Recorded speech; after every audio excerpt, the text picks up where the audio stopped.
গতকালের থেকে আজকে একটা ভালো দেবিদ্বার এবং আজকের থেকে আগামীকাল যেন আজকের তুলনায় একটা ভালো দেবিদ্বার আমরা জনগণকে দিতে পারি। জনগণ আমাদেরকে বিনা পয়সায় ভোট দিছে, একটা পয়সা আমি খরচ করি নাই, একটা পয়সাও না।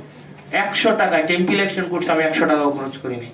তো সুতরাং আমার দায়বদ্ধতা হচ্ছে দেবিদ্বারের মানুষের কাছে, যে ভোট দিছে তার কাছে, যে ভোট দেয় নাই তার কাছেও। এবং আমি আমার সর্বোচ্চটা দিয়ে, আমি শতভাগ দিয়ে, আমি সব নাগরিকের জন্য একটা নাগরিক বান্ধব দেবিদ্বার গড়ে তোলার জন্য আমি চেষ্টা করব। এবং আপনি একটা লাস্ট বলে যাই, লাস্ট 1 মিনিট, আপনি হচ্ছে মানে আজকে থেকে এই মুহূর্ত থেকে 8 জনে 1 কোদাল মাটিও যেন না কাটে, সেই বিষয়ে আপনি ব্যবস্থা নেবেন।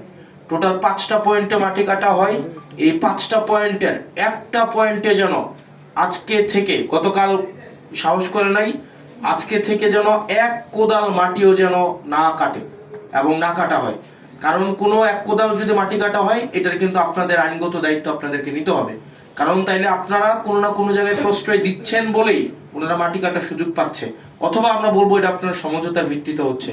কারণ ইতিমধ্যেই যেহেতু একটা অভিযোগ আসছে যে এখানে থানা পুলিশ জড়িত, থানা পুলিশকে ম্যানেজ করে হচ্ছে এখানে মাটিটা কাটা হয় এবং মাটি কাটার আগেই তাদেরকে হচ্ছে আগে থেকে সচেতন করা হয় যে আমরা এই সময় থেকে এই সময় মাটি কাটবো। দেখা যায় এসিলেন মহোদয় আপনার ওই পুলিশকে যাইতে যাইতেই আপনার দেখা যায় পুলিশ আবার হচ্ছে জনশ্রুতি আছে যে পুলিশ আবার হচ্ছে ওই মাটি যারা কাটে তাদেরকে আবার একটু সচেতন করে দেয়। এখন আপনি 1 লাখ টাকা 2 লাখ টাকা যে জরিমানা করেন, এটা তারা ইনভেস্টমেন্ট হিসেবে ধরে নেয়। মানে তারা যখন মাটিটা কাটে, এই জরিমানার টাকাটা তারা এটাকে একটা ধরেই নেয় যে এটা আমার মানে অপচয় ব্যয় হিসাবে এটা যাবে। তো সেই জায়গা থেকে তাদের এই খরচটা তাদের গায়েই লাগে না। তো সেজন্য আপনারা বিশেষ করে পুলিশের এখানে ভূমিকাটা হচ্ছে খুবই খুবই মানে গুরুত্বপূর্ণ, এই জিনিসটা আপনারা করবেন। আরেকটা বিষয়, বাজার স্থানান্তরকরণ। আমি এখানে ইউনো মহোদয় এবং এসিলেন মহোদয়ের সহযোগিতা চাইবো। আপনারা যদি চান আজকেই আমরা ব্যবসায়ীদের সাথে কথা বলবো। এবং গতকাল আমি যখন বাজারে গিয়েছি, ব্যবসায়ীরা আমাকে বলেছে তাদের জন্য একটা স্থায়ী ব্যবস্থা করে দিতে। আমরা প্রয়োজনে আইনগতভাবেই তাদেরকে এই জায়গায় কোনো বসতে দিব না, তাদেরকে আমরা বাধ্য করব আইনের জায়গা থেকে আইনগতভাবেই যে আপনারা ওখানে চলে যান। আপনার এই যে রাস্তার পাশে দেখবেন ওই যে আমরা ডিভাইডার দিছি, ডিভাইডার ঘেঁষে তারা বসতে চায়। এবং আমরাও যারা ক্রেতা আছে তাদেরকে উৎসাহিত করব যে আপনারা ওই বাজারগুলোতে যান।